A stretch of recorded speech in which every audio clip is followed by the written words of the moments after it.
आदरणीय दर्शकवृन्द नमस्कार। कार्यक्रम टफ टकमा स्वागत छ। मुलुकका सबै 753 स्थानीय तहको निर्वाचन वैशाख 30 गते एकै दिन हुँदैछ। निर्वाचनको उत्साह सबैतिर छ। यहाँसम्म आइपुग्नु अघि चुनाव कहिले हुन्छ, आयोगले प्रस्ताव गरेको मितिमा हुन्छ कि हुन्न भन्ने अनेक आशंका थिए। दलहरूका गतिविधिले नै आशंकामा मलजल गरिरहेको थियो। तर ती सबै अलमल, आशंका र मुद्दा मामिला पार गर्दै चुनाव निश्चित गरेर निर्वाचन आयोगले अधिकांश तयारी पूरा गरिसकेको छ। यो निर्वाचनमा 35,221 पदका लागि झण्डै 1.5 लाख उम्मेदवार मैदानमा उत्रिएका छन्। 1,77,00,000 भन्दा धेरै मतदाताले आफ्नो मताधिकार प्रयोग गर्दैछन्, जसमध्ये करिब 23 लाख त नयाँ पिँढीका मतदाता हुन्। सातै प्रदेशमा एकै दिन स्वतन्त्र निष्पक्ष भयरहित निर्वाचन गर्नु छ। कतिपय ठाउँमा दल र उम्मेदवारले निर्वाचन आचार संहिता उल्लङ्घन गरेका समाचारहरू आइरहेका छन्। निर्वाचन महँगो र भड्किलो भएको भन्ने बहस र चिन्ता पनि उत्तिकै छ। लोकतन्त्रको मर्म र खुल्ला प्रतिस्पर्धा भन्दा दलहरू जसरी पनि चुनाव जित्न बहुरङ्गी गठबन्धन बनाएर होमिएको देखिन्छ। चुनावको यो अन्तिम घडीमा आइपुग्दा अबका चुनौतीहरू के हुन्? मतदाताले सुरक्षित रूपमा आफ्नो मत दिएर जनप्रतिनिधि छान्न सक्ने अवस्था कति छ? निर्वाचन आयोगले तोकेको खर्चको सीमा दल र उम्मेदवारले पालना गरेका छन् त? होइन भने आचार संहिता पालना नगर्नेलाई आयोगले कस्तो कारबाही गर्छ? सामाजिक सञ्जाल र प्रविधिको दुरुपयोग, अनुगमनको प्रभावकारिता, आयोगलाई दलहरू र सरकारको सहयोग, मतदाता शिक्षा लगायत समग्र निर्वाचनको तयारी र आम जिज्ञासा समेतका प्रश्नको जवाब खोज्न आज मैले प्रमुख निर्वाचन आयुक्त दिनेश थपलियालाई निम्त्याएको छु। आउनुहोस् स्वागत गरौँ आजका मेरा अतिथि प्रमुख निर्वाचन आयुक्त दिनेश थपलियालाई। प्रमुख निर्वाचन आयुक्तज्यू टकटकमा स्वागत छ। धन्यवाद। नमस्कार। आराम हुनुहुन्छ? आराम छु। अहिले अब यो निर्वाचनको यस्तो माहौलमा बिरामी नै हुन पनि कहाँ फुर्सद हुन्छ र त्यसकारण एकदम सन्तुष्ट छु, आराम छु। मेरो प्रश्न पनि त्यही हो। तपाईँ नेपाल सरकारको सचिव हुँदाहुँदै राजीनामा दिएर निर्वाचन आयोगको प्रमुख निर्वाचन आयुक्तको भूमिकामा आउनुभयो र यति ठुलो निर्वाचन गर्दै हुनुहुन्छ। कस्तो अनुभूति भइरहेछ वास्तवमा? मैले झन्नै 35 वर्ष नेपाल सरकारका विभिन्न पदमा रहेर काम गरेँ र एउटा यसलाई सौभाग्य पनि भनौँ। त्यति बेर निर्वाचन आयोगमै नरहे पनि निर्वाचनको समयमा निर्वाचन अधिकृतको भूमिकामा, मतदान अधिकृतको भूमिकामा र निर्वाचन अनुगमनकर्ताको भूमिकामा रहेर काम गरेको र निर्वाचनको व्यवस्थापन भनेको पनि एक किसिमको प्रशासन र व्यवस्थापनको संयोजनबाटै त्यसलाई व्यवस्थित गर्न सकिने विषय भएको हुनाले र निर्वाचनको समयमा निर्वाचनप्रति प्रतिबद्ध सबै सरकारवालाहरूको अत्यन्त महत्त्वपूर्ण सहयोग, समन्वय, सहजीकरण, साझेदारी यो सबै हुने भएको हुनाले यसलाई मैले सहज रूपमै लिएको छु र सहज रूपमै गइराखेको छ। हामी स्थानीय तहको निर्वाचन गर्दैछौँ, त्यो पनि एकै पटक देशभरका 753 वटै पालिका। आयोगको तयारी कहाँ पुग्यो? निर्वाचनको मिति तोक्ने विषयमा देखि आजका मितिसम्म आयोगले आफ्नो संवैधानिक कानुनी जे भूमिका छ तदनुसार काम गरिराखेकै छ र जब निर्वाचनको मिति तोकियो माघ 24 गते, हामीले 25 गते नै हामी कुन दिन के काम गर्छौँ र हामी वैशाखको 30 गते निर्वाचनलाई कुन एक्टिभिटी कहिले सम्पन्न गर्छौँ भनेर टाइमलाइन बनाउनु हो। टाइमलाइन बनायौँ। केही कुरामा हामी 1-2 दिन ढिला पनि भयौँ। जस्तो म उदाहरण दिउँ, त्यसमा हामीले 20 गते भित्रमा सबै मतपत्र सम्बन्धित ठाउँमा पुर्याइसक्छौँ भनेका थियौँ, तर त्यो 2 दिन ढिलाइ हुने अवस्था छ। होइन भने अरू सबै कार्यहरू हामीले समयमै गरेको हुनाले अब यसो भनेर मैले अलिकति फेरि धेरै हौसिहाल्न त हुँदैन। तैपनि आजको अहिलेको अवस्था के हो भने अब 30 गते शुक्रबार 7 बजेदेखि मतदान कार्य प्रारम्भ गरेर निर्वाचनको सम्पन्न गर्न सकिन्छ भन्ने सबै कुरामा लगभग तयारी पुगेको स्थिति छ। अब मेरो प्रश्न चाहिँ खासै धेरै चुनौती छैन जस्तो गरिरहनु भएको छ, तर 2074 सालको स्थानीय तहको निर्वाचनमा करिब 1,54,00,000 मतदाता थिए। यो पटक 23 लाख बढेर 1,77,00,000 लाखको तथ्याङ्क छ। तर देशैभर एकैपटक निर्वाचन गराउनको लागि सुरक्षाका केही चुनौतीहरू केही देख्नु भएको छ, अथवा निर्धक्क मत हाल्न पाउने वातावरण को कति ग्यारेन्टी गर्न सक्नुहुन्छ? अहिलेको निर्वाचन एक दुई कारणले 74 को भन्दा फरक छ। पहिलो कुरो, नेपालको संविधान जारी भइसकेपछि 74 सालमा पहिलो कुरो त स्थानीय तहको पुनर्संरचना पनि भइसकेको थिएन। जब स्थानीय तहको पुनर्संरचना हुँदै थियो त्यति बेर पहिलेका गाउँपालिकाहरू, नगरपालिकाहरू कुन वडा कहाँ पर्यो आदि इत्यादिका थुप्रै प्रश्नहरू थिए। त्यसको संरचना पनि व्यवस्थित भइसकेको थिएन एउटा। अहिले सबै स्थानीय तह एक चरणको निर्वाचन सकेर नीतिगत रूपमा प्रशासनिक रूपमा व्यवस्थित छन्। त्यसकारण हामीलाई स्थानीय तहबाट पनि ठुलो सहयोग छ। दोस्रो, हामीसित प्रदेश स्तरको संरचना हुने भनिएको थियो, तर त्यो पनि व्यवस्थित भएको थिएन। अहिले हामीले प्रत्येक प्रदेश सरकारसँग पनि समन्वय गरेका छौँ। प्रदेश सरकार अन्तर्गतका हाम्रा चाहिँ सुरक्षा निकायहरूलाई पनि हामीले व्यवस्थित गरेका छौँ, समन्वय गरेका छौँ। त्यसमा त्यहाँबाट पनि त्यो तहका विषयवस्तुहरूलाई हेरिदिने एउटा राम्रो वातावरण बनेको छ। दोस्रो, यसलाई राम्रो पक्ष देख्छु म। तेस्रो, पहिलो निर्वाचनमा हामीले वास्तवमा मतपत्र कस्तो हुन्छ भन्ने पनि थाहा थिएन। त्यसकारण पहिलोले गरिएको निर्वाचनका धेरै कुराहरूलाई यद्यपि केही कुराहरू यसमा पनि प्रश्न छन्, त्यो जाउँला। तिनै कुराहरूलाई निरन्तरता दिँदै जानुपर्दा स्वाभाविक रूपले अहिले सजिलो भएको छ। र सबभन्दा राम्रो मैले देखेको 3-4वटा कुराहरू मैले यसमा पोजिटिभली देखेको हुनाले यो राम्रो छ भन्छु म मेरो बुझाइमा। एउटा, समयमै निर्वाचन गर्नको निम्ति आयोगले आफ्नो संवैधानिक र कानुनी पहल प्रारम्भ गर्यो। कहीँ कतै निर्वाचन नहुने हो कि भन्ने जस्ता कुराहरू पनि रहे त्यति बेर।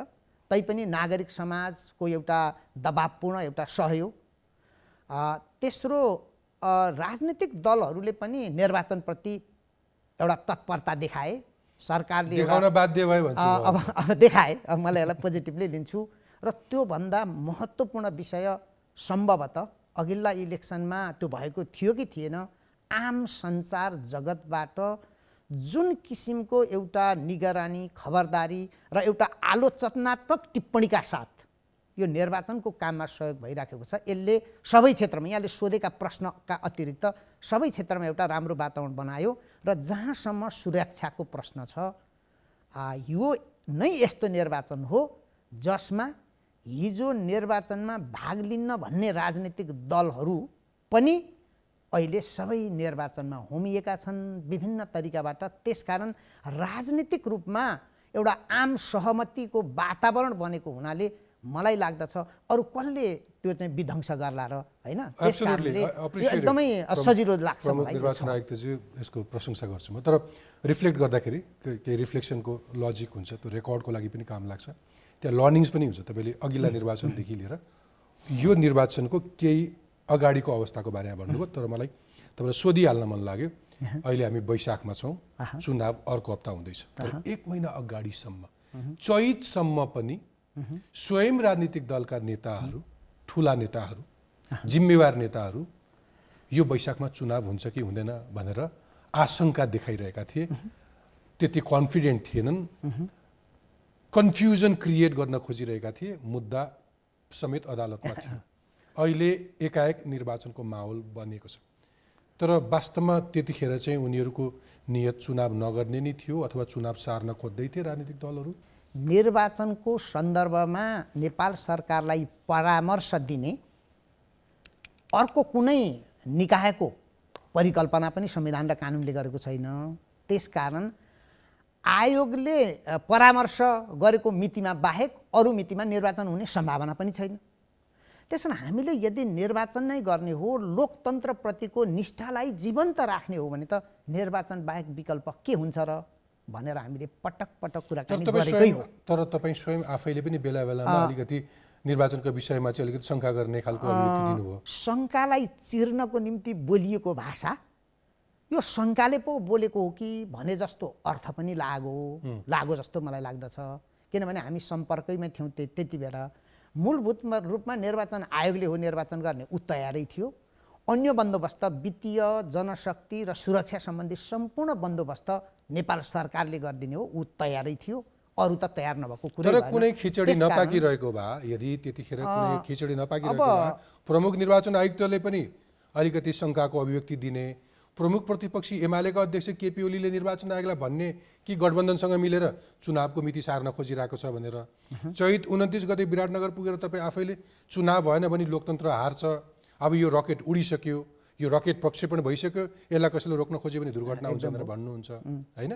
निर्वाचनप्रति लक्षित गरेर विभिन्न ठाउँबाट जे जस्ता अभिव्यक्ति आए त्यो अभिव्यक्तिले कतै निर्वाचनप्रतिको भ्रम पो छ कि भन्ने ठानेर जानी बुझीका साथ मैले अहिले इमान्दारीपूर्वक यहाँ आएर बोल्नुपर्छ। जानी बुझीका साथ मैले त्यति बेला भनेको भाषै म दोहोऱ्याउँ एकै मिनटमा। हामी आज यो अवस्थामा छौँ जुन अवस्थामा निर्वाचनको गाडी गुडिरहेको होइन।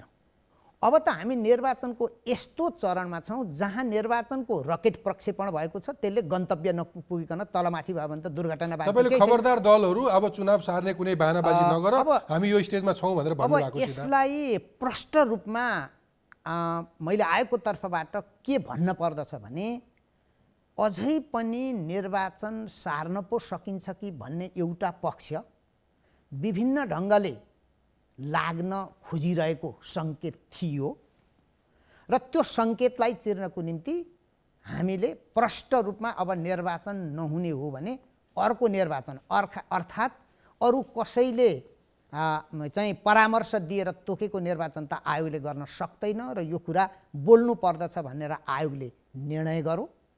आयोगमा हामी सहमति गऱ्यौँ र त्यसलाई भनिएको हो। जहाँ तपाईँले यो रकेट प्रक्षेपण भइरहेको छ भनेर भन्नुभयो, भइसक्यो भनेर, त्यही ठाउँमा तपाईँले के भन्नुभयो भने मनी मसल्स या मिडिया भयो भने जस्तोसुकै अवस्थामा पनि चुनाव जित्न सकिन्छ भन्ने भ्रम पाल्छन् निर्वाचनमा हुमिने दल या उम्मेदवारहरू। त्यसकारण हामीले स्ट्रिक्टली योपालि आचार संहिता लागू गरेका छौँ भनेर भन्नुभयो। त्यस्तो हो? आज आचार संहिता सबैले इमान्दारिताका पूर्वक लागू गरेका छन्? मैले यसलाई अलिकति व्याख्या गरौँ। हाम्रो यो दक्षिण एसियाली मुलुकहरूको यो निर्वाचन आयोगहरूको एउटा संस्था छ, फेम्बोसा भनेर भन्छौँ हामी। त्यसले यो चाहिँ 10औं फेम्बोसा मिटिङ जुन दिल्लीमा भएको थियो, म पनि गएको थिएँ र त्यसमा हामीले एउटा स्टडी गराएका थियौँ त्यो संस्था मार्फतै। र त्यसले के देखायो भने दक्षिण एसियाली मुलुकहरूमा सबैमा र अन्य पनि केही अफ्रिकी मुलुकहरूमा समेत मनी मसल र मिडियाको दुरुपयोग गरेर निर्वाचनलाई प्रभावित पार्न सक्ने अवस्था हुन्छ र त्यो मिडियाभित्र मैले स्पष्टीकरण दिनुपर्छ, त्यो मिडियाभित्र चाहिँ बढी सोसियल मिडिया पर्छ भन्ने त्यो रिपोर्टले भनेको छ बढी चाहिँ। त्यसैले यी सबै अनुभवलाई जोडेर हामीले पनि एउटा आचार संहिता अलिकति राम्रो बनाऊँ, सबैको सहमतिमा त्यसलाई कार्यान्वयन गरौँ, हाम्रा कानुनहरू पनि तदनुसार परिमार्जन गरौँ, व्यवस्थित गरौँ र एउटा यस्तो सन्देश प्रवाह गरौँ कि सार्वभौम सत्ता नागरिकमा छ, राज्य शक्तिको स्रोत जनता हुन् र यो सार्वभौमिक अधिकार भनेको कुनै पनि किसिमको दबाव प्रभाव अथवा अभावको कारण देखाएर त्यसलाई खण्डित गर्ने वा निस्तेज पार्ने वा अन्य तरिकाले त्यसलाई प्रभावित पार्न सकिने विषय होइन भन्ने आम सन्देश प्रवाह गर्नुपर्छ। यसको निम्ति आचार संहिता एउटा माध्यम हुन सक्छ। यो निष्कर्षका साथ हामीले त्यो बनायौँ। मैले पहिलेको अवस्थाभन्दा सुधार भएको तर त्यति धेरै खुसी हुनुपर्ने अवस्था नरहेको आजको मितिमा मैले यसलाई तर्क गरिरहँदा मैले त्यही भन्छु। यस्तो कार्यक्रममा आएर मैले कुनै सकेसम्म भोलि पनि प्रमाणीकरण हुँदा गलत साबित नहुने कुरा मसँग यही छ। म तपाईँलाई देखाउँछु कि स्थानीय तहको निर्वाचनमा अहिले ठुला भनिएका सरकारमा बसेका अथवा प्रमुख प्रतिपक्षी दलको हैसियतमा बसेका जिम्मेवार दलहरूले यो स्थानीय तहको चुनावमा कति आचार संहिता पालना गरेका छन् म देखाउँछु, अनि त्यो हेरेर तपाईँ आफैले भनिदिनु होला कति उल्लङ्घन भएको छ भनेर।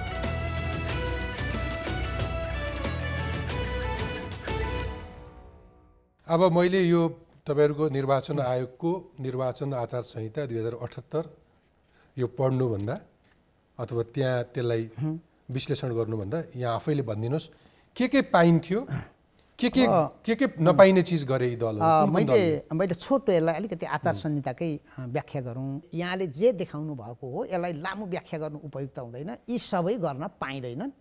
अब सबै कुनै पनि कुरा गर्न पाइँदैन। यतिसम्म निकृष्ट काम देखिन्छ पछिल्लो शटमा कि बालबालिका 10 वर्ष नपुगेको बालबालिकालाई झण्डा बोकाएर हिँडाइया छ। यो पाइँदैनन्। मैले छोटकरी यति भन्दा पुग्छ किनभने दर्शकहरूले देखिसक्नु भएको छ। मैले किन त्यसलाई घोर आपत्तिजनक भन्छु। त्यसकारण त्यो नपाउने नै विषय हो। अनुगमन र कारबाही खोइ।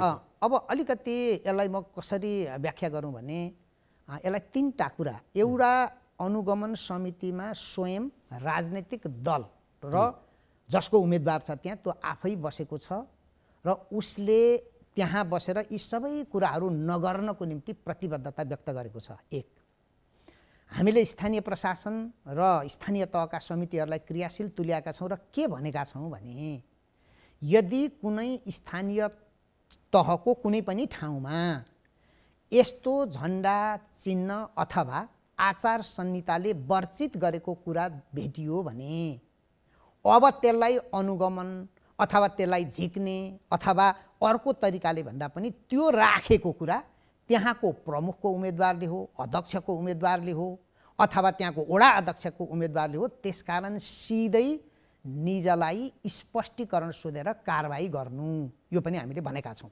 तलको विषयमा। यदि त्यहाँबाट कुनै कारबाही गर्न नसकिने अवस्था छ भने त्यसलाई के कारबाही गर्न सकिन्छ त्यसको स्टेटस दिनुहोस्। त्यो तपाईले भनेको कुरा भयो, आचार संहिता लागू गरेका कुरा भयो, त्यसलाई मोनिटर गर्न मोनिटरिङ कति भयो र कारबाहीका घटनाहरू कति भए। अझ मलाई त के लाग्छ भने म गलत भइन भने यो दलहरूको दम्बमा तपाईहरु निरीह हुनुभएको हो, नसक्नु भएको त्यो होइन। त्यसलाई त्यसरी पनि नभनौँ। अब मैले यसलाई कसरी भनौँ भने अब कतिवटा स्पष्टीकरण सोधेर के कारबाही भइरहेको छ हामी डे टु डे रिपोर्टिङ गरिराखेका छौँ। आयोगको तर्फबाट फेरि उहाँहरूले मात्रै गर्नुहुन्छ भनेर भनेको पनि होइन। आयोगको तर्फबाट मलाई लाग्छ 28-30 जनालाई हामीले स्पष्टीकरण सोध्यौँ। धेरै ठुलो पदमा आसीन भएका व्यक्तित्वहरूका बोली, भाषा, शैली र निर्वाचन आचार संहिताप्रति गरिएका अभिव्यक्ति पनि यी त देखिने भए, लेखिने अभिव्यक्तिहरू, सुनिने अभिव्यक्तिहरू पनि आचार संहिता विपरीत थिए। त्यसकारण योभन्दा यहाँले देखाएको चित्रभन्दा अलिक भयावह चित्र अझै पो छ कि भन्ने म पनि आशंका गरिरहेको छु। अब यसलाई एउटा कसरी समाधान गर्ने भन्ने विषयमै जाने हो। आचार संहिताप्रतिको प्रतिबद्धता सबै राजनीतिक दलहरूको हो, तर त्यही आचार संहिता कार्यान्वयन गर्छु भनेर प्रतिबद्धता व्यक्त गर्ने अनि त्यसैलाई उल्लङ्घन गरेर आयोगले के गर्न सक्छ भनेर बहादुरी देखाउन खोज्ने अनि तिनै जनताका प्रतिनिधिले भोलि यो मुलुकमा सुशासन र समृद्धि दिन्छु भन्ने कुरा कतिको मिल्छ त्यसोभए यो विश्लेषण गर्ने हो। एब्सोल्युटली मैले सही शब्द छानेछु। त्यसोभए दलहरूले दम्ब देखाइरहेछन्, निर्वाचन आयोगले बिचारा के गरोस्? होइन, त्यो होइन। अब मैले फेरि गर्दै नगरेको कारबाही यति भएको छ भनेर कुनै बहादुरी देखाउनु पनि छैन। ठिक छ, यथा समयमा उपयुक्त कारबाही हुन्छ, सबैलाई हुन्छ। योभन्दा मैले भने यो देखिने हो, नदेखिनेतिरका थुप्रै आचार संहिता उल्लङ्घनका घटनाहरू पनि छन्, भएका छन्। म यति मात्रै के भन्छु भने आजबाट प्रधानमन्त्री शेरबहादुर देउवा समेत चुनावी प्रचार प्रसारमा विराटनगर जाँदै हुनुहुन्छ, देशका अरू भूभागमा पनि। उहाँलाई आचार संहिता लागू हुन्छ कि? अब यो आचार संहिताको स्पष्ट त्यसले गरेको व्यवस्था के हो भने कुनै पनि व्यक्ति जो कुनै पनि पदमा पदासीन छ त्यो पदको सेवा सुविधा लिएर उसले निर्वाचनको काममा जान सक्दैन, गर्न हुँदैन। अर्थात् म पार्टी सभापति हो भन्ने बहानाले अब यो पनि नैतिकताकै विषयभित्र पर्छ। हामीले के भनेका छैनौँ भने कुनै पनि व्यक्तिका दुईटै ह्याट हुन्छन् राजनीतिक नेतृत्वका त होइन। एउटा सार्वजनिक पदको ह्याट होला, अर्को आफ्नो राजनीतिक दलको विषयमा वकालत गर्ने, प्रचार प्रसार गर्ने, आफ्ना सिद्धान्त निष्ठा विचारहरूलाई लिएर जाने कुरा पनि होला। यदि त्यो हो भने राजनीतिक दलको पदाधिकारीले निर्वाचनमा सहभागी हुन नपाउने, प्रचार प्रसारमा सहभागी हुन नपाउने हामीले परिकल्पना गरेका होइनौँ। विगतका निर्वाचनको पनि अभ्यास हो। अहिले हामीलाई तदनुसार हामीले पनि त्यसलाई निरन्तरता दिएको अथवा त्यसलाई नरोकेको अवस्था हो। हामीले भनेको के मात्रै हो भने आचार संहिता तपाईहरुले बनाएको हो, तपाईहरुले आफ्नो पदको जिम्मेवारी बोकेर सार्वजनिक पदको जिम्मेवारी बोकेर सार्वजनिक पदको ह्याट लगाएर कहीँ पनि जान मिल्दैन र त्यसो भन्दा भयो उनका पार्टीका कार्यकर्ताले तिरेको लेभीको खर्चमा चुनाव प्रचार प्रसारमा जाँदा भयो सभापति शेरबहादुर देउवाले तर प्रधानमन्त्री शेरबहादुर देउवाले मैले तिरेका कर प्रयोग गरेर चाहिँ जान भएन भन्ने हो त्यो पनि हैन लेबी तिरेर नि भएन अलिकति मिलेन त चाहिँ अलि मिलाउँछु लेबी तिरेर पनि पाइएन अहिले चाहिँ जाँदाखेरि त्यहाँ जाँदा लाग्ने खर्च जहाँ गइन्छ त्यहाँको उम्मेदवारको खर्चमा जोडेर मात्रै जान पाइन्छ अरु खाले किनभने समानुपातिक पार्टीकै कुनै कोष पनि खर्च पाउँदैन अहिले राष्ट्रिय सभा प्रतिनिधि सभा प्रदेश सभाका निर्वाचनहरुमा केन्द्रीय तहबाट पनि खर्च गर्ने भयो अहिलेको खर्चको स्रोत भनेको त उम्मेदवारले देखाउनु पर्ने भएकोले त्यो खाले गर्न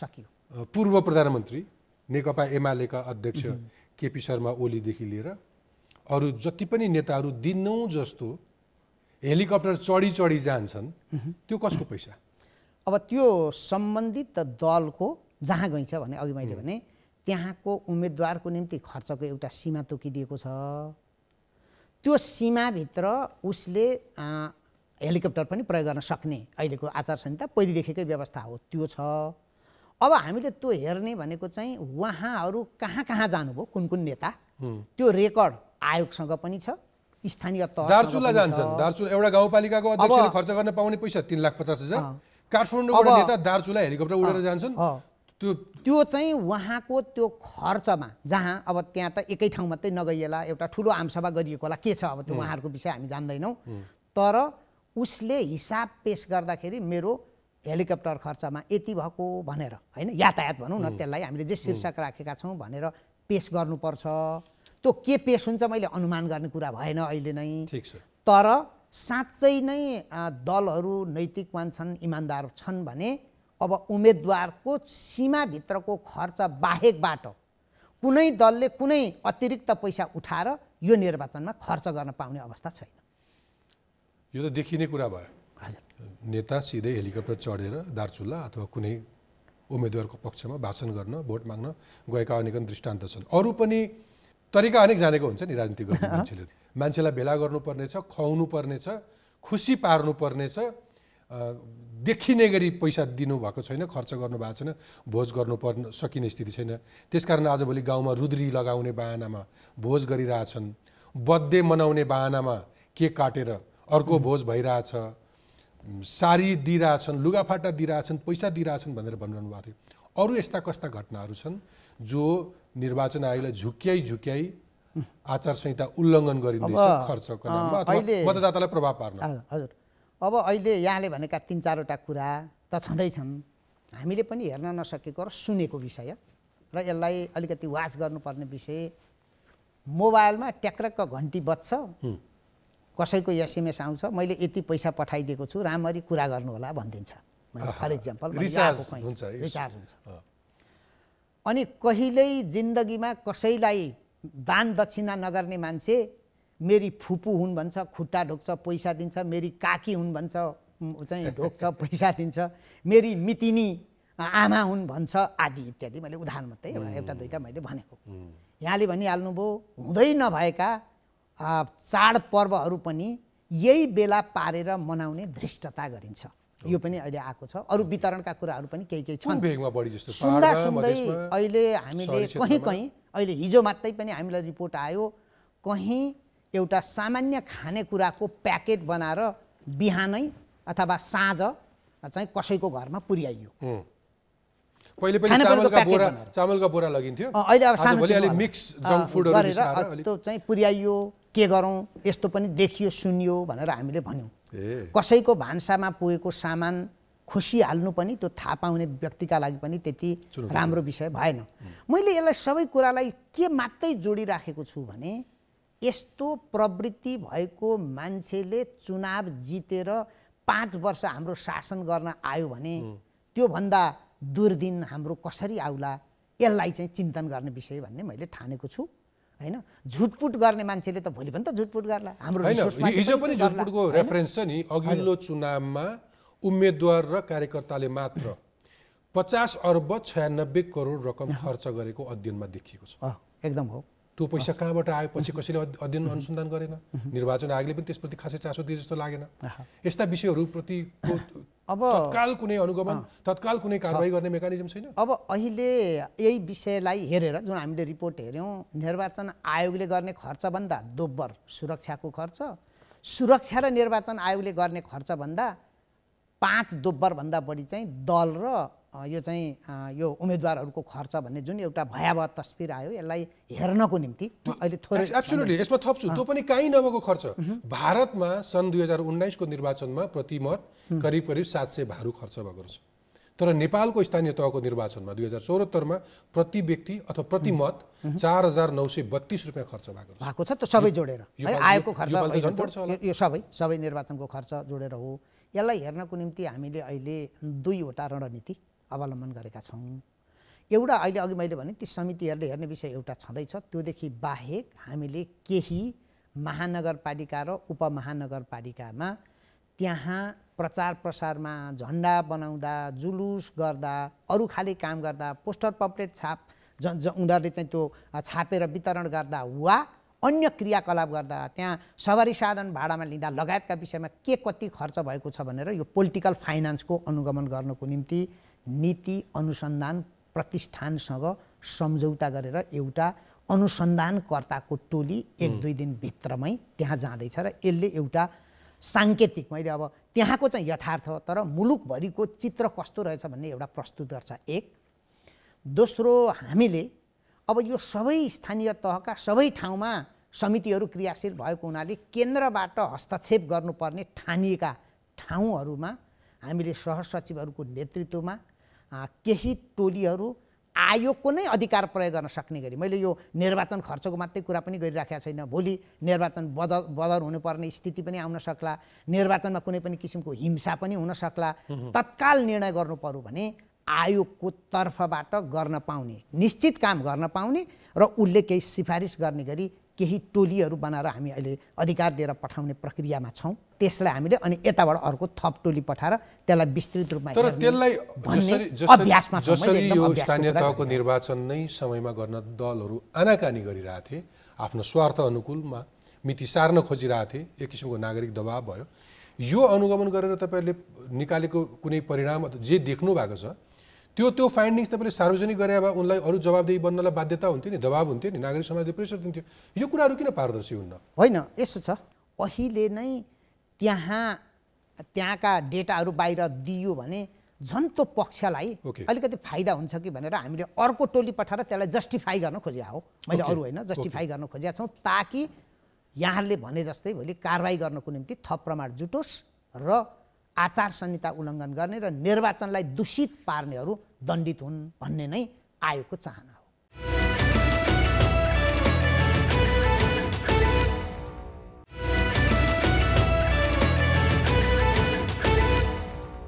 अघि हामीले केही झन्डाहरू, पोस्टरहरू हेऱ्यौँ जो आचार संहिताभन्दा फरक थियो।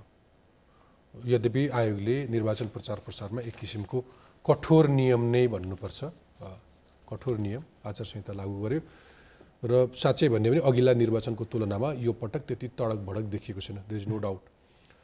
तर त्यो सँगसँगै पछिल्लो समय जुन सामाजिक सञ्जाल अथवा डिजिटल प्लेटफर्महरू छ नि, यो कति चुनौतीपूर्ण देख्नु भएको छ? ग्लोबली तपाईँले हेर्नुभयो अन्तर्राष्ट्रिय ठुल्ठुला चुनावहरू, अरू ठुला देशहरूको चुनावहरू हेर्नुभयो भने क्याम्ब्रिज एनालिटिका जस्ता घटनाहरू, त्यस्तो कम्पनीहरूले ठेक्कै लिएको चुनाव जिताउने, डिजिटली इन्फ्लुएन्स गरेको भनौँ न सोसियल मिडिया प्रयोगकर्ताहरूलाई, फेसबुक युजर्सहरूलाई।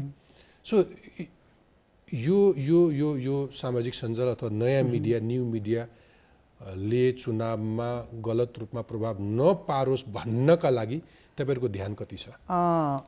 अहिले पहिलोपल्ट हामीले सामाजिक सञ्जाललाई पनि नियमन गर्नुपर्छ भन्ने नीति अगाडि सार्यौँ। यो पहिलो प्रयास थियो, आएको छ। त्यसलाई आचार संहितामा पनि पहिलोपल्ट हामीले यसलाई समावेश गऱ्यौँ। अब अहिले त्यसलाई नियन्त्रण गर्ने, नियमन गर्ने विषयमा 2टा इस्यु अहिले मैले देखिराखेको छु, म सुन्दै पनि छु। व्यक्तिको एउटा अभिव्यक्तिको स्वतन्त्रता, नागरिक स्वतन्त्रतामाथि हस्तक्षेपको गर्न खोजेको हो कि भन्ने एक किसिमको आशंका त्यसमा मेरो केही भन्नु छैन। आयोगले के मात्रै भनेको हो भने कसैलाई आफूलाई जे मन लागेको छ त्यही कुरा भन्न, अफवाह फैलाउन हक छ भने अरू कसैलाई तथ्य सूचना मात्रै पाउने मेरो हक कुण्ठित नहोस् भन्ने अधिकार छ कि छैन भन्ने विषयलाई हेरौँ। त्यो दुईटालाई जोडेर हेरौँ। त्यति भयो भने हामी निष्कर्षमा पुग्छौँ। एक।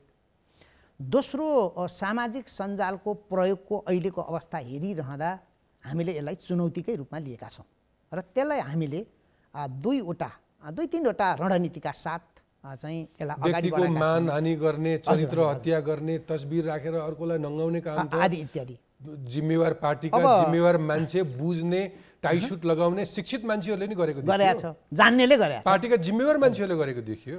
अब यो चाहिँ निर्वाचनको बेलामा मात्रै होइन, हामीले अलिकति यसको हिस्ट्री पनि हेऱ्यौँ। एकजना विज्ञ राखेर हामीले यो अनुसन्धान पनि गरिराखेका छौँ। यो त कुनै समय याम बेयाम जहिले सुकै भइरहने विषय रहेछ। अहिले हामीले पनि त्यो थाहा पायौँ। दोस्रो, हामीले एउटा केही टेक्निकल टिमहरू गठन गरेका छौँ र म अलिकति खुसी पनि व्यक्त गर्दछु। यहाँहरूसँग भएका हाम्रा अनौपचारिक छलफलले एउटा औपचारिकता लिँदैछ। आयोगले सिधै अहिले चाहिँ फेसबुकसँग वार्ता गरेर फेसबुकमा भएका यस्ता सूचनाहरूलाई, यस्ता दुष्प्रचारहरूलाई, यस्ता मिसइन्फर्मेसन डिसइन्फर्मेसनहरूलाई कसरी नियन्त्रण गर्न सकिन्छ भन्ने एउटा रणनीतिगत प्रयत्न प्रारम्भ गरेको छ। हामीले ट्विटरसँग यो विषयमा छलफल गऱ्यौँ, त्यसले पनि एउटा निकास दिँदैछ र यसले यो चोटिको निर्वाचनबाट सिकेर हामीले आगामी निर्वाचनमा यसलाई थप व्यवस्थित गर्न सक्ने एउटा आधार बनाएको छ। चुनौतीपूर्ण त छँदैछ। अहिले अलिकति यो ह्याकको समस्या यहाँले भन्नुभयो। यो निर्वाचन आयोगको इफोर्ट, हाम्रो क्षमताले पनि त्यति नभ्याएको, हामीले पनि त्यति आकलन नगरेको। तर यहाँले जुन अन्तर्राष्ट्रिय उदाहरण दिएर भनिरहनु भएको छ त्यसलाई नै आधार लिएर भन्ने हो भने पनि हामीले यो विषयमा अब थप सतर्क हुनुपर्छ भन्ने हामीले ठानेका छौँ र त्यो पक्ष त्यो क्षेत्रमा अलिकति क्षमता भएको पक्षसँग, व्यक्तिसँग पनि हामी अलिकति निकटतम सम्बन्ध राखेर वार्ता गर्ने र समस्या समाधान गर्ने प्रक्रियामा छौँ। चुनावको माहौल छ। तपाईँ प्रमुख निर्वाचन आयुक्त, तपाईँले कसरी पनि चुनाव सफलतापूर्वक सम्पन्न गर्नुहुन्छ। एउटा प्रशासक सचिवको पद राजीनामा दिएर जिम्मेवारी लिन आउनु भएको छ। चुनावमा होमिएका राजनीतिक दलहरूलाई जित्नुपर्ने छ। उसले जानेको सामदाम दण्डभेद सबै अप्नाइरहेछ। त्यो अनुसार उनीहरूले रणनीतिक रूपमा आफ्ना आफ्ना भाषा बोलिरहेछन्, आफूले जानेका टुल्सहरू प्रयोग गरिरहेछन्। त्यो एउटा साइडमा छ।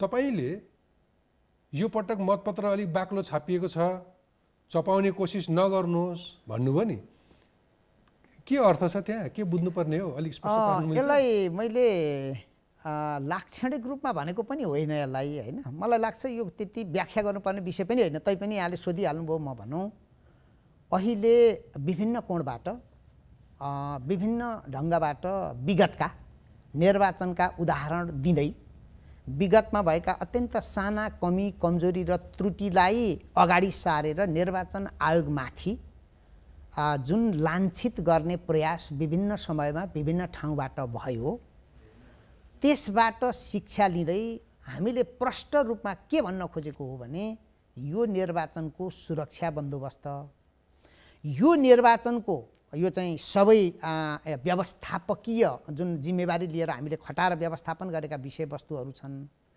यो निर्वाचनमा हामीले मतदान स्थल र मतगणना स्थललाई जसरी व्यवस्थित गरिराखेका छौँ, सीसीटीभीकै प्रयोग गरेर व्यवस्थित गरिराखेका छौँ, यी सबै कुराले के स्पष्ट गर्छ भने यदि कोही कसैको मनमा काहीँ कतै मनको अन्तरकुन्तरमा अझै पनि निर्वाचनमा अलिकति धाँधली गरेर निर्वाचनलाई अलिक गलत ढङ्गले प्रभाव पारेर जित्न सकिन्छ सोच छ भने त्योबाट मुक्त भइदिनुहोस्। त्यसमा त डाउट भएन। तर तपाईँलाई लागेको आरोप चाहिँ प्रमुख निर्वाचन आयुक्त भएर कुनै दल विशेष अभिव्यक्ति दिँदाखेरि अलिकति पूर्वाग्रही भइरहनु भएको छ, तपाईँको आशय त्यतातिर छ भनेर कसैले दोष लगाए, आरोप लगाए? होइन, मलाई प्रत्यक्ष रूपमा त मैले त्यो सुनिनँ र सुन्ने प्रयास पनि गरिनँ भन्छु म।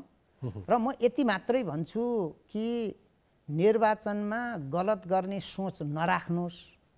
निर्वाचनमा मतपत्र च्यात्ने अथवा त्यसलाई टोक्ने अथवा निर्वाचनलाई अन्य तरिकाले बिथोल्ने दृष्टिकोण नराख्नुहोस् भन्दा शङ्का गर्नुपर्ने अवस्था हुन्छ र भनेको यस्तो पनि पार्टी छ र नेपालमा एब्सोल्युटली मेरो प्रश्न यस्ता व्यक्तिहरू पनि छन् र छ म ओभिडेन्स दिन्छु नि मेरो प्रश्न के हो भने लोकतन्त्र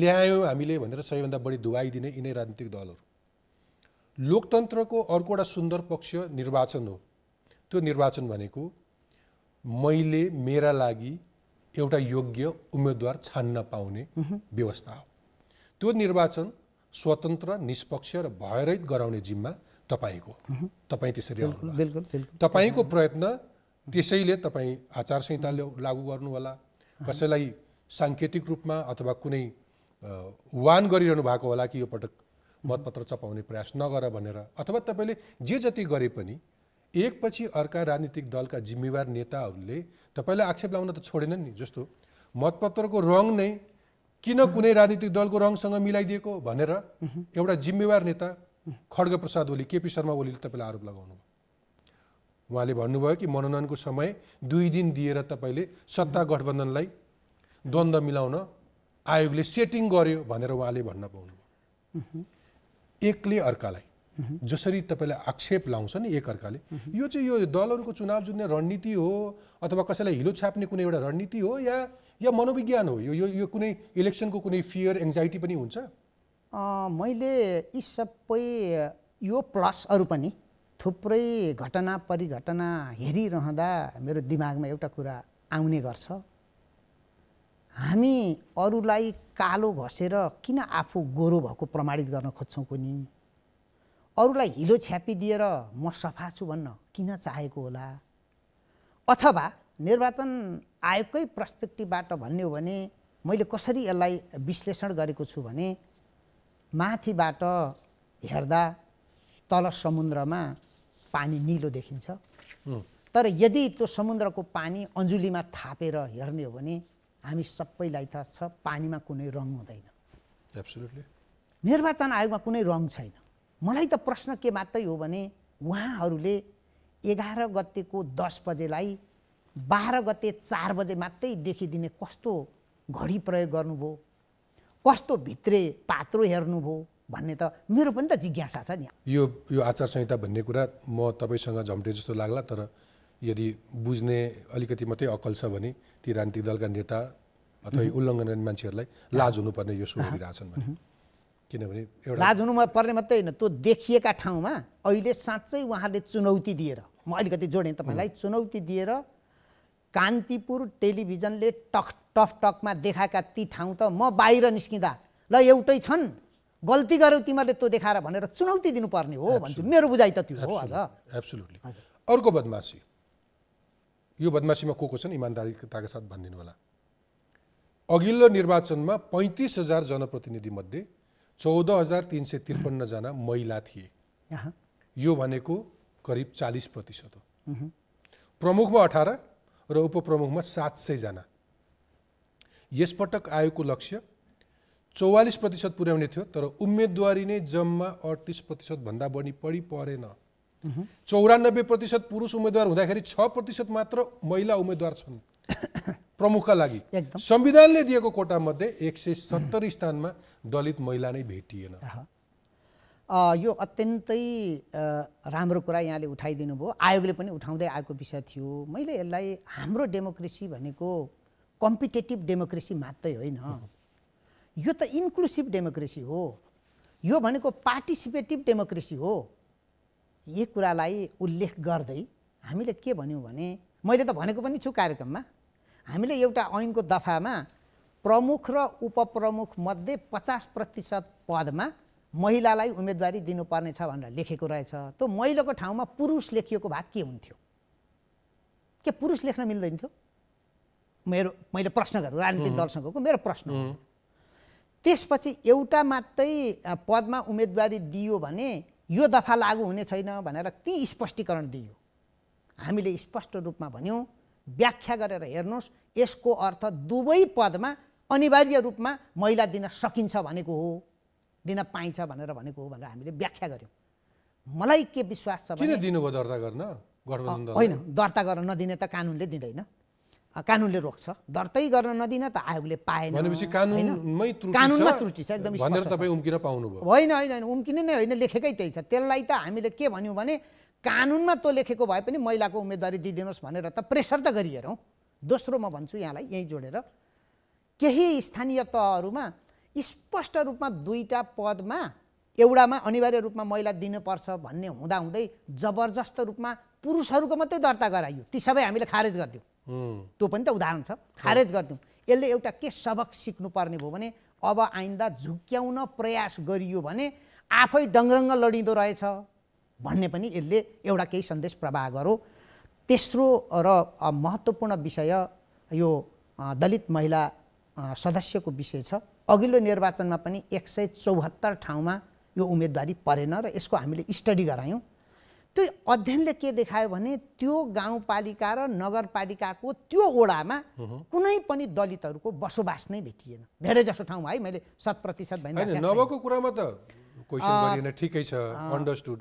तर एउटा सन्देश यो पटकको चुनावमा यदि हामी नागरिक समाज चनाखो भएन र त्यो ऐन कानुनमा कुनै कसरत गरिएन, सच्याइएन भने त अब राजनीतिक दलहरू मिलेर चुनाव लड्छन् भन्दैमा संविधानले ग्यारेन्टी गरेको महिलाको, दलितको, पिछडिएको वर्गको त प्रतिनिधित्व हुने भएन। यो चुनावमा यसरी नै पाखा लगाउने भए र त्यसलाई अलिकति जोड्दैछु म त्यसमा प्लस। र त्यो प्रतिनिधित्व भनेको पनि त्यो मध्ये एउटामा भनेको डेपुटीमा भनेको होइन, प्रमुखमै पनि त हो। एब्सोल्युटली, त्यो पनि हामीले चाहिँ स्पष्ट रूपमा भन्यौँ।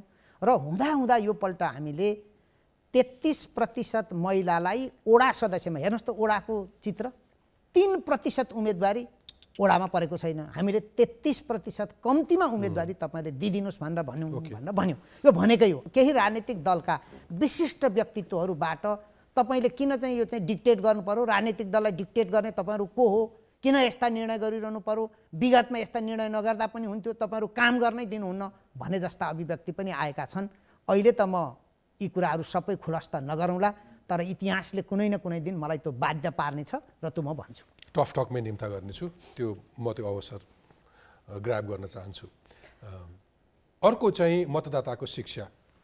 उम्मेदवारी दिने जुन तौर तरिकाहरू अप्नाइयो योपालि गठबन्धनका नाममा, त्यसले त फेरि मतदातालाई पनि कन्फ्युजनमा राख्यो होला। मैले मतदाताको शिक्षाको कुरा कहाँनिर उठाउन आँटेँ भने अघिल्लो स्थानीय तहको निर्वाचनमा नि 3.18% मत बदर भएको थियो। यो पटक त त्यही हिसाबले सोच्ने हो भने त मत अरू धेरै बदर हुने सम्भावना छ। मैले केही नमुना मतपत्र पनि लिएर आएको छु। तपाईँलाई कस्तो लाग्छ, योपालि बदर बढ्छ या घट्छ? अब अहिले हामीले अलिकति इलेक्ट्रोनिक मिडियाको बढी प्रयोग गऱ्यौँ। कम्तीमा पनि अब 30 गतेसम्म भोट हाल्न जानुपर्छ भन्ने घन्टी सधैँ बजिरहनेछ, अर्थात् निर्वाचनको सन्देश बजिरहनेछ। सम्पूर्ण टेलिभिजन रेडियोहरूमा अब यो दैनिक राम्रै समय यो सन्देश प्रवाह भइरहनेछ। यसले पनि एउटा सन्देश दिन्छ। 28 र 29 गतेको दिन हामी परिचय पत्र वितरण गर्छौँ सबै मतदान स्थलहरूमा। त्यहाँ हाम्रा सबै कार्यकर्ता, हाम्रा चाहिँ कर्मचारी साथीहरू त्यहाँ पुगिसक्नु भएको हुन्छ, भोलिन्टियर पनि हुनुहुन्छ। हामीले के आह्वान गरेका छौँ भने यो पल्ट तपाईँहरूले 30 गते त मत हाल्न आउनुपर्छ नै, 29 गते सबै मतदान केन्द्रमा आफ्नो परिचय पत्र लिन आउँदा परिचय पत्र लिन नआउनु पर्ने भएका व्यक्तिहरू पनि भोलि निर्वाचन हुने ठाउँको अवलोकन गर्न आउने नाममा भए पनि आइदिनुहोस् भनेर हामीले त्यहाँ मतदाता सूचना तथा सहायता कक्ष भनेर बनाएका छौँ। त्यहाँ 2 जना हाम्रा स्टाफहरू त्यहाँ रहनुहुन्छ र उहाँहरूले आउने सबैलाई मतदान गर्ने तरिकाबारे बताउनुहुन्छ। यसरी आउनुहोस्, यहाँ यो उम्मेदवार हुन्छ, यसरी मत गर्नुहोला, यसरी छाप लगाइदिनु होला, यसरी पट्याइदिनु होला, यसरी चाहिँ बाकसमा राखिदिनु होला आदि इत्यादि भन्ने कुरा सिकाइदिनुहुन्छ। त्यो सिकाउनुहुन्छ। निर्वाचनको एक दिन अगाडि ठाउँमा जाँदाखेरि तपाईको रिसोर्स प्रशस्त छ, त्यो सबै आफूले हालेको मत बदर नहोस् भन्नका लागि केही सूत्रहरू छ प्रमुख निर्वाचन आयुक्तजीको मुखबाट? एकदम मजाले छन्। म यो पाऊँ अब मैले अब यो नमुना मतपत्र हो, यहाँ कुनै पार्टीको चिन्ह छैन, कुनै उम्मेदवारको चिन्ह छैन। अब यो मतपत्रमा तपाईँहरू जब त्यहाँ पुग्नुहुन्छ तपाईँलाई सबै प्रक्रिया पुरा भइसकेपछि यो मतपत्र तपाईँहरूको हातमा पर्छ, मतदाताको हातमा पर्छ। पहिलो त्यसमा मतदान अधिकृतको दस्तखत छ कि छैन हेरिदिनुहोस्। दस्तखत नभएको मतपत्रमा मत हाल्यो भने त्यो बदर हुन्छ। पहिलो यो कुरा मतपत्र पहिलो कुरा। दोस्रो कुरा, यो मतपत्रमा जम्मा 6 वटा मतपत्र छन्, कागज छ एउटै, एउटा कागजमा 6 वटा मतपत्र छन्। पहिलो मतपत्र गाउँपालिकामा अध्यक्ष र नगरपालिकाको प्रमुखको हो। त्यहाँ एकजना मात्रै छान्नुपर्ने भएको हुनाले सिरानदेखि पुछारसम्म जतिवटा चिन्ह छन् त्यहाँ उम्मेदवार भएको एउटा चिन्हमा एउटा मात्रै छाप लगाइदिनुहोस्। त्यो मतपत्र सदर भयो, ठाडो हेर्नु पर्यो, ठाडोमा एउटा मात्रै छान्नु पर्यो। दोस्रो उपाध्यक्ष अथवा उपप्रमुखको मतपत्र हो। यसमा पनि तपाईँलाई मन परेको, तपाईँको उम्मेदवार जसलाई विश्वास लाग्छ यसले मेरो काम गर्छ विश्वास छ उसको एउटा चिन्हमा स्वस्तिक छाप लगाइदिनुहोस्, त्यो पनि सदर हुन्छ। तेस्रो वडा अध्यक्षको हो, यसमा पनि यसै गरिदिनु पर्यो। चौथो भनेको महिला वडा सदस्यको हो, यसमा पनि यही विधि अवलम्बन गरिदिनुहोस्। पाँचौँ भनेको दलित महिला सदस्यको हो, यसमा पनि त्यही विधि अवलम्बन गरिदिनुहोस्। अब छैटौँ अलिकति अप्ठ्यारो महसुस हुन्छ। छैटौँ भनेको चाहिँ छैटौँमा 2टा लाइन हुन्छन्, अन्त जस्तो एउटा मात्रै हुँदैन, किनभने त्यहाँ 2जना सदस्य छान्नुपर्ने हुन्छ। आफूलाई मन परेको सदस्य मानिलिनुहोस् 5औं लहरको थियो, पहिलो लहरको थियो, 10औं लहरको थियो, कहाँ छ आफूले मन परेको चिन्ह, त्यसमा त्यही लहरको ठाडोबाट 2टालाई दिए पनि भयो, त्यही लहरको तेर्सोबाट 2टालाई दिए पनि भयो, त्यसैको माथिको एउटा र तलको अर्कालाई दिए पनि भयो, क्रस गरेर दिए पनि भयो, 2टा भन्दा बढी दिनु परेन। यदि तपाईलाई झुकिएर बाइ द वे ठ्याक्क त्यहाँ लाइसकेपछि यहाँ त बित्थामा पो हानेछु यो त थिएन भन्ने लाग्यो भने जस्ताको तस्तै छोडिदिनुहोस्, दोहोऱ्याएर भोट नहालिदिनुहोस्। कम्तीमा बाँकी मतपत्रहरू सदर हुन्छन्। त्यसकारण बाहिर पनि अब प्रमुख उपप्रमुख अगाडिको पार्टमा जति ठिक ठाउँमा लाग्यो, पछाडिको पार्टमा आएर कहीँ गल्ती भयो भने सिङ्गो मतपत्र बदर हुँदैन, जहाँनिर मिलेको छैन त्यो मात्रै बदर हुन्छ। मलाई खुसी व्यक्त गरौँ, मैले यत्रो मतदाता शिक्षाको म आफैले यो चाहिँ भन्ने अवसर पाएँ, यो यसको निम्ति म खुसी व्यक्त गर्दछु। अवसर पनि हो किनभने यो वर्ष मात्र 23 लाख नयाँ पिँढीका मतदाताहरू छन्, त्यसकारण म यसलाई जिम्मेवारी पनि ठाने, मेरो अवसर पनि ठाने। तर स्वयं ती नयाँ पुस्ताका मतदाताले तपाईलाई केही प्रश्न गरेका छन्, म त्यो प्रश्न देखाउँछु। म पहिलो पटक जनप्रतिनिधि चुन्नको लागि चाहिँ मतदान गर्दैछु। मैले स्वतन्त्र रूपमा र भयरहित वातावरणमा चाहिँ मतदान गर्न पाउँछु भन्ने चाहिँ ग्यारेन्टी कसरी दिलाउनुहुन्छ? अहिले यो 70मा आचार संहिताको उल्लङ्घन भइरहेछ, यसबारे के कारबाही भयो? अघिल्लो मिडियाहरूमा देखेको थियो अलिकति 70लाई संवेदनशील नै भनेर भनिएको थियो भने भयभीत रहितमा भयावह नभइकन शान्तिपूर्ण तरिकाले हामी मतदान गर्न पाउँछौँ भन्ने सुनिश्चितता यहाँले दिन सक्नुहुन्छ? म शारीरिक अपाङ्गता भएको व्यक्ति पनि हो। यसपालि म पहिलो पटक मतदान गर्दैछु र मैले स्वतन्त्र र भयरहित वातावरणमा मतदान गर्ने ग्यारेन्टी कसरी लिनुहुन्छ? आचार संहिता उल्लङ्घन गरिरहेको छ र के गर्नु आचार संहितामा के गर्न पाइन्छ र के गर्न पाइँदैन र तपाईहरुले कसरी अनुगमन गरिराख्नु भएको छ? भयरहित रूपले निर्वाचन हुन सक्छ र त्यो हुन सक्छ भन्ने केही ग्यारेन्टी छ? यो कुरामा सरले चाहिँ प्रश्न पारिदिनु पर्यो। बडा राम्रो जिज्ञासा राख्नुभयो। यसले निर्वाचनप्रति एउटा युवादेखि लिएर एउटा अपाङ्गता भएको व्यक्ति, महिला सबैको एउटा आकर्षण छ निर्वाचनमा भाग लिनुपर्छ भन्ने। म उहाँहरूलाई सम्मान प्रकट गर्दछु र जहाँसम्म अपाङ्गता भएका व्यक्तिहरू हुनुहुन्छ, व्हील चेयरमा जाने व्यक्तिहरू हुनुहुन्छ हैन, जसले चाहिँ अलिकति दृष्टिविहीनहरू हुनुहुन्छ, उहाँहरूको हकमा सकेसम्म सबै मतदान स्थलहरूलाई हामीले अपाङ्गता मैत्री बनाउने प्रयत्न गरेका छौँ। यद्यपि यी स्थानीय तहका संरचनाहरू हुन्, तपाईलाई त्यहाँ हाम्रा भोलिन्टियरहरूले सहयोग गर्नुहुन्छ, त्यहाँ खटिएका कर्मचारीले सहयोग गर्नुहुन्छ, तपाईँ आफै मतदान गर्न पाउनुहुन्छ मजाले। यदि कोही कसैले मतदान गर्नलाई चाहिँ अर्काको सहयोग लिनुहुन्छ भने यो पल्टदेखि हामीले तपाईहरूले रोजेको एका घर परिवारको व्यक्ति र त्यहाँको मतदान अधिकृतको रोहबरमा उहाँ पनि त्यहाँ बसिदिनुहुन्छ। हामीलाई के इस्यु आयो भने हामीलाई त घरकै मान्छेले पनि भनेका ठाउँमा हालिदिँदैनन् कि भन्ने डर छ भन्ने इस्यु आएको हुनाले अहिले तपाईको मत तपाईले भनेका ठाउँमा जानुपर्छ। यो त जसका घर छेउमा तपाईहरु पुग्न सक्नुभयो मतदान केन्द्र लिएर, तर तपाईहरुले नपुगेको अथवा हाम्रो निर्वाचन प्रणालीले विदेशमा भएका कसैलाई पनि कहिले पनि मतदान गर्ने अधिकार दिन सकेन, जहिले पनि वञ्चित गरायो। आज पनि झन्डै 70 लाख नेपालीले कुनै पनि निर्वाचनमा मत हाल्न पाएका छैनन्। देश रेमिटेन्सले चल्छ, तिनले भोट हाल्न पाउनु पर्दैन। यसका दुईटा पाटो भन्छु मैले, एउटा थपेँ अर्को नो भोट, एउटा त्यो इस्यु पनि छ, मैले त्यसलाई जोडिदिउँ भनेको होइन। सँगसँगै र विदेशमा बस्ने नेपालीहरूले मताधिकार प्रयोग गर्ने विषय अहिलेको आजका मितिसम्म, फेरि मलाई त्यो नभनिदिनु होला कानुनमा छैन भनेर उम्किस, त्यो होइन। आजका मितिसम्म भएको कानुनले यी दुईटै कुरालाई सम्बोधन गर्न दिँदैन।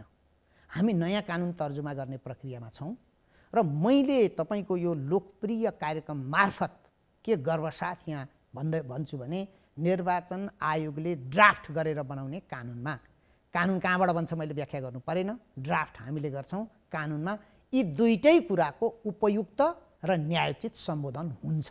म यो सुनिश्चितता चाहिँ प्रदान गर्न चाहन्छु। 4 वर्ष अघि सर्वोच्च अदालतको फैसलाले के भन्छ भने मुलुक बाहिर रहेका नागरिकको रेमिटेन्सले अर्थतन्त्रमा पुर्याएको योगदानबाट राज्य लाभान्वित हुने, तर तिनै नागरिक मुलुक बाहिर रहेको कारणले गर्दा मतदानबाट वञ्चित गरिनु न्यायका दृष्टिकोणले अनुपयुक्त र अव्यावहारिक हो भनेर भने। अर्को उदाहरण दिन्छु। मतदानको दिन मेरो घर अरू कुनै जिल्लामा छ, म काठमाडौँमा बसेर समाचार कक्षमा देशभरि सूचना प्रदान गर्नलाई काम गरिरहेको हुन सक्छु। मेरो अफिसको छेउको मतदान केन्द्रमा मैले गएर किन भोट हाल्न नपाउने? पोखराको मान्छे मेरो अफिसमा काम गर्नुहुन्छ, विराटनगरको मान्छे मेरो अफिसमा काम गर्नुहुन्छ, उहाँ भोट हाल्न जानुभयो भने त काम रोकिन्छ। देशभित्र भएका मतदाताले ऊ आफ्नो गृह जिल्लामा छैन भने अर्को ठाउँमा कर्मचारीहरू खटिएर जान्छ, अनुगमनकर्ता खटिएर जान्छ, तिनले किन मतदान गर्न नपाउने? यो मतदान गर्ने वातावरण बनिसकेका छैन। तपाईले त्यो 70 लाख विदेशीको कसरी ग्यारेन्टी लिन खोज्दै हुनुहुन्छ मलाई शंका लाग्यो। यो पनि जाँच कुरा। अहिले चाहिँ हामी स्थानीय तहको निर्वाचनमा छौँ। स्थानीय तहको निर्वाचनको कानुनले नै के भन्छ भने ओडा भित्रका मान्छेहरूले ओडाका प्रतिनिधि छान्ने हो, गाउँपालिका भित्रका मान्छेले गाउँपालिका र नगरपालिकाको जुन छ त्यो प्रतिनिधि छान्ने हो। त्यसकारण एउटा भोटले पनि आफ्नो नाम त्यही छ, त्यही ओडामा आफू पुगिएको छ भने त भोट हाल्न पाइयो। तर यो चाहिँ मान्छे जहाँ छ त्यही मत हाल्न दिने गरी व्यवस्था गर्नको निम्ति हामीले अहिलेको हाम्रो निर्वाचन गर्ने तरिका इन पर्सन भोटिङ भन्छ, यसलाई अनलाइन भोटिङमा रूपान्तरण गर्नुपर्छ। भोलि हामीले चाहिँ ई भोटिङ भन्दा पनि यो अलिकति एडभान्स टाइपको भोटिङ हो, ई भोटिङ भन्दा पनि, त्यस कारण त्यो अलिकति अहिले सम्भव भएन। तर यहाँले भनेको विषयलाई हामीले आउँदो प्रतिनिधि सभा र प्रदेश सभाको समानुपातिक तर्फको निर्वाचनमा चाहिँ जहाँ बसेर पनि भोट हाल्न सक्ने गरी केही व्यवस्था गर्न सकिन्छ कि कम्तीमा यति भयो भने पनि उसले निर्वाचनप्रतिको अपनत्व त्यो सिर्जना गर्न सकिन्छ भन्ने गरी हामीले एउटा आन्तरिक अहिले प्रक्रिया प्रारम्भ गरेका छौँ। 30 गते हामीले मतदान गरेपछि त्यसको परिणाम आउन कति समय लाग्छ? अब यो चाहिँ ठ्याक्कै सबै ठाउँको भन्न सकिँदैन, तर हामीले काठमाडौँ, विराटनगर यस्ता जहाँ धेरै मतदाताहरू हुनुहुन्छ त्यो ठाउँको भन्ने हो भने हामीले 5 दिनभन्दा बढी कहीँको पनि नतिजा निकाल्ने समय नलागोस् भन्ने गरी तयारी गरेका छौँ। यसो सुन्दा त 5 दिन पनि अलिकति होइन अत्यास लाग्दै समय हो, होइन हो नै त्यो पनि। तैपनि हामीले हाम्रो रिसोर्स जति छ, हाम्रो जनशक्ति जति छ, मतपत्र जत्रो छ, उम्मेदवार जति हुनुहुन्छ, यो सबैलाई हेर्दाखेरि त्यो भित्रमा छौँ। सकेसम्म त्योभन्दा अगाडि नै सबै नतिजा निकाल्ने हाम्रो प्रयास हुन्छ। निर्वाचनको मुखमा छौँ। प्रमुख निर्वाचन आयुक्तज्यूलाई मैले मेरो सोमा बोलाएको छु। बिट मार्नु अघि तपाईँलाई फेरि अर्को 1 मिनटको मौका दिन्छु। मेरा आम दर्शक श्रोता अथवा देशभरका मतदातालाई तपाईँले केही भन्न चाहनुहुन्छ भने अब केही। जनतामा निहित सार्वभौम सत्ता, मैले यत्रो लामो सङ्घर्ष गरेर मैले प्राप्त गरेको राजकीय सत्ता तपाईँको कुनै खोटा पैसाले किन्न सकिने विषय होइन भनेर ती व्यक्तिहरूलाई जवाफ दिदिनुहोस्। यो मुलुक परिवर्तन त जनताले नै गर्ने हो नि। त्यसकारण जो राम्रो चाहन्छौँ, राम्रो चाहनेहरू एकातिर बसौँ, बिस्तारै नराम्रो चाहनेहरूलाई पाखा लगाउँ। प्रमुख निर्वाचन आयुक्तज्यू, निर्वाचन भन्ने बित्तिकै यसको निष्पक्षता, यसको भयरहित वातावरण र यसको स्वतन्त्रतासँग जोडिन्छ। यो पटकको निर्वाचन साँच्चै भयरहित, निष्पक्ष र स्वतन्त्रतापूर्वक सफलतापूर्वक सम्पन्न गर्न सक्नुहोस्। तपाईँलाई धेरै धेरै शुभकामना। हस्, थ्याङ्क यू भेरी मच, धेरै धेरै धन्यवाद।